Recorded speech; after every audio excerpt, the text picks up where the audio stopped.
Welcome you and all to another episode of the Global Latin Factor podcast, where we talk about, say it with me, Latino everything. Thank you very much for being here on another episode. We really, truly hope that you are enjoying the content that we're putting out for you.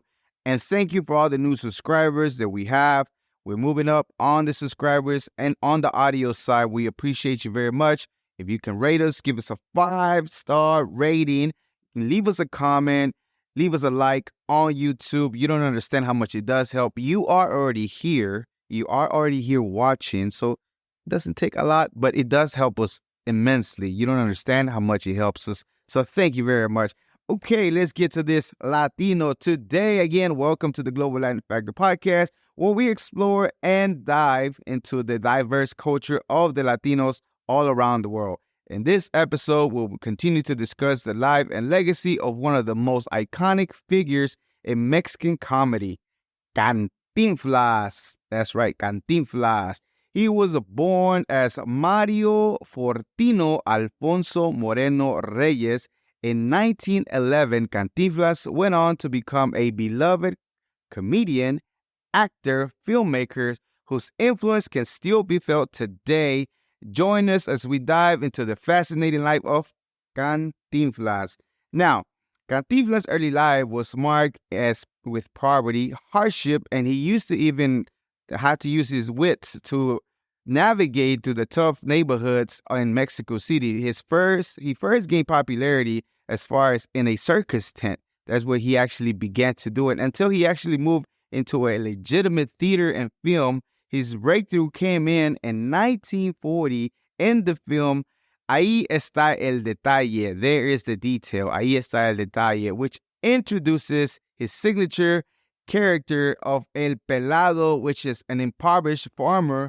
From there, he went on to star in dozens of successful films in Mexico and becoming one of the most beloved and biggest actors and stars in Mexican film. Now, if you know about Cantinflas, if you watch one of his movies, you just can't, there's certain things that you can't even begin to describe the way that he was, his acting, how funny he was, how he wasn't really trying to be funny, the way he says certain phrases, you'll be like, what is he talking about? Like he'll take a common phrase and he'll flip it around, or he'll have some moral things and he just be doing it. He used to kind of like his look too. When I watched some of his first movies, they were in black and white, and a lot of the times his pants were almost to his behind, and I would say that he might have been one of the first people that began as far as sagging and inventing sagging. I didn't say he did it, but he was one of the first ones that I saw on TV that was like, what is wrong with his pants? But that was his thing, and it's amazing to watch the man work. If you know about Cantinflas, thank you very much for being here. I hope you learn something about today about Cantinflas. Hello, quickly jumping in to let you know, we know that you are enjoying the episode. Hit the subscription, hit the bell, and again, right back to our programming. Thank you very much.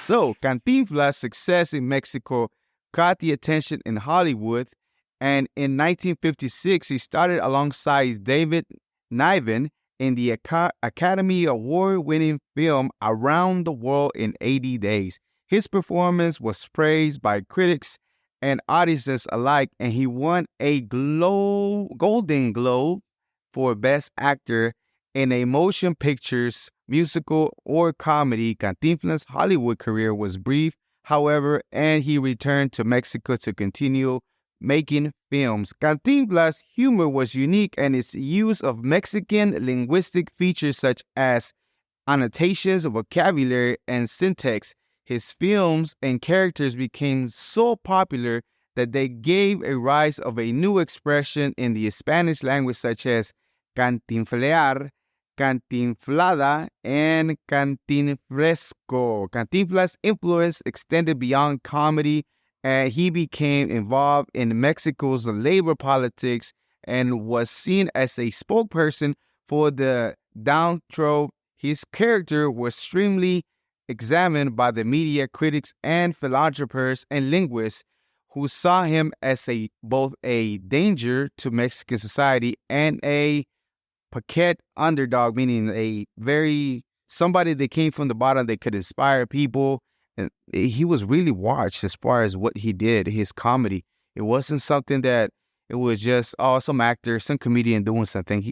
He was one of the first comedian and actors that really had an influence. That the people that were poor, they could see themselves in that man and saw how he was coming up. And he was, even, again, they studied the way that and new words began to emerge as far as expressions from the way and the movies that he was coming out. So his influence was like huge, because you think now that people are influencers. Well, he was definitely one of the first influencers in that part, because they were really watching him, what he was doing. And it was important for make sure that people pay attention, because you don't want people to start influencing too much, because, not to create any conspiracies, but we know that there's certain people that want to keep people not looking into or exploring different options to keep them at a certain place. And when you start bringing somebody this influence, he's going to be watched. He's going to be watched very carefully. Now, Cantinflas was married to Valentina Inanova Subarev for nearly 30 years, and they had one adopted son together. After Valentina's death, Cantinflas struggled with alcoholism, health problems. He passed away in 1993 at the age of 81, leaving behind a legacy that continues to inspire generations of Mexicans and Latin American comedians and actors. His contribution to Mexican cinema and culture have earned him a special place in the heart of people across Spanish-speaking worlds. Mario Moreno Cantinflas appeared in over 50 films throughout his career, including, these are some of the films only, No Te Engañes Corazón in 1936, Gran Hotel in 1944, El Super Sabio in 1948, Si Yo Fuera Diputado in 1952, El Bolero de Raquel, which he did an amazing dance piece, which is amazing, in 1957, Sube y Baja in 1959, Pepe in 1960, El Padrecito in 1964, another freaking classic movie, El Barrendero, which very popular movie too, in later years in 1982. If you ever got to watch some of these movies, his dance was amazing. Till this day, sometimes myself, I find trying to imitate some of the moves that he did, because, oh my goodness, this man was amazing. Even now, whenever I visit my mom and she has a TV on here and there, they pass one of the movies, and I just, even if I'm scrolling through, I would just stop and watch the movie because he's so entertaining. And again, yeah, a lot of actors were looking at him, and even to this generation, 2023, they still finding influence as far as what Cantinflas did and how amazing he was, how like ahead of his time in a different way, at the same time just pushing as far as Mexican cinema, because Mexican cinema has always been a big deal, even though many people might not realize. Around the world, people know that a Mexican cinema has been ahead in a lot of categories as far as, storytelling, actions, and different things like that. So to have somebody like this is able to influence and take it further and to inspire other up-and-coming, not only Mexican, but Latino people that can study and know about him is amazing.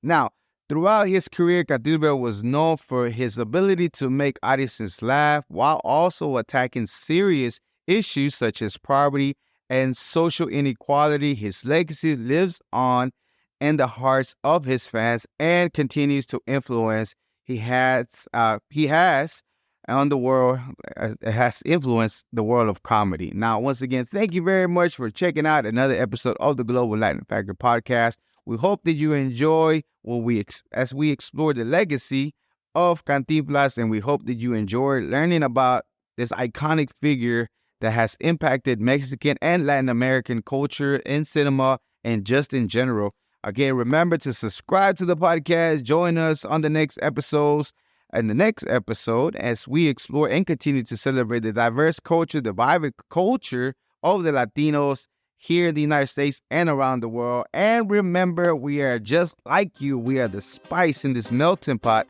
that it is the world. Till next time. Bye. thank you very much for checking out another episode of the Global Latin Factor podcast. Remember to subscribe, hit the bell. It means a lot to us. You don't understand how much you are appreciated whenever you do that. It helps us so much, and we are quickly moving on different platforms of the Latino community so we can bring you a lot more important content about Latinos, and it's all thanks to you. Thank you very much. What is the la Vigo? Walks like a pero but in fact is a flamingo. Coming to Havana and reach from Puerto Rico. On a pirate ship, he don't know where do we go. The birds of the jungle chasing fortune and fame, but Juan is flamingo is not walking the same. Balaje de la flauta and banana.